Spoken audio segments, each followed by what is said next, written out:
What's up?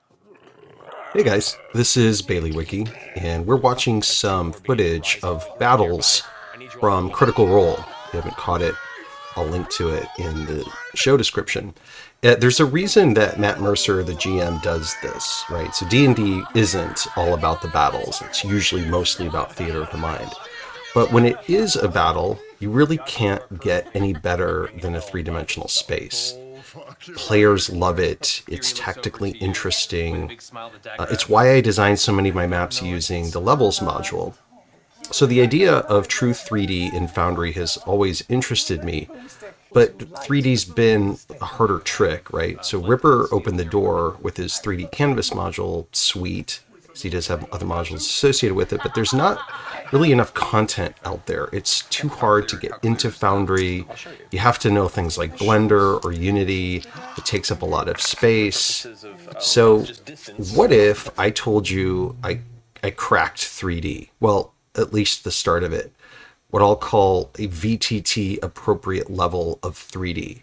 So what if you could build any 3D wilderness or town battle map or dungeon battle map with relative ease, using relatively little space? And what if you could create maps that look even better than Matt Mercer's maps, with effects and interactions that even Matt can't do in a live game? Well, I've got something to show you today, and I won't lie, the legwork to create this took dozens of man hours.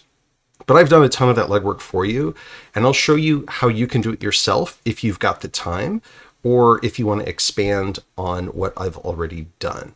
So I'm going to show you a set of assets designed into a sort of simple system that lets you design 3D maps almost on the fly and directly inside of Foundry.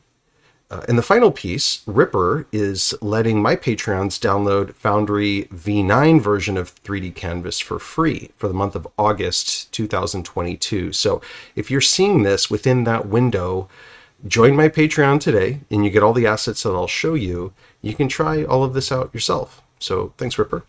So we've got 5 core concepts to really leverage here. The first is creating flexible height maps that we can apply any texture to. We can grow and shrink them and combine height maps to make many, many types of maps. As far as the base terrain, we can change the color, the noise level. I've done a video tutorial on this and I'll link to it here. But there are only so many terrain types out there. So what I did was I designed a bunch of them to easily kind of swap in and out anytime. So I've got about 64 terrain types that I've designed. The second concept is we're going to leverage Token Attacher to create pre-designed sets of assets for things like biomes and decor. This alone saved me dozens of hours. It's like having a Tupperware of Dwarven Forge pieces, on a huge shelf, and you can drag them in any time and use them and replicate them. So compared to Dwarven Forge, though, it's way more flexible, far cheaper, and essentially infinite. So, and you can include things like lighting and effects and active tile designs and even animations inside of all of these sets. So the third thing we're going to do is use pre-made scenes with lighting and general layout already done, right? Terrains and textures can then be changed on the fly of those scenes. So we'll have a bunch of starting scenes that make it even faster to generate the battle maps that we need on the fly.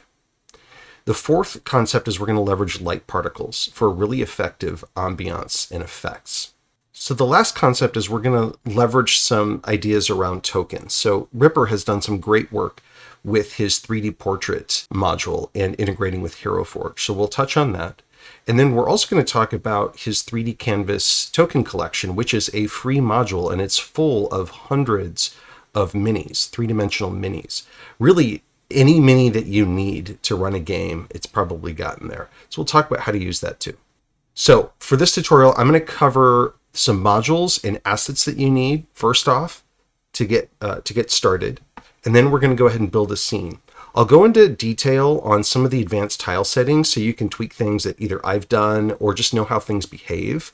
But for the sake of time, I won't go into detailed like particle effect settings. So let me know in the comments if you'd like to see that. So if all this sounds good, let's get started.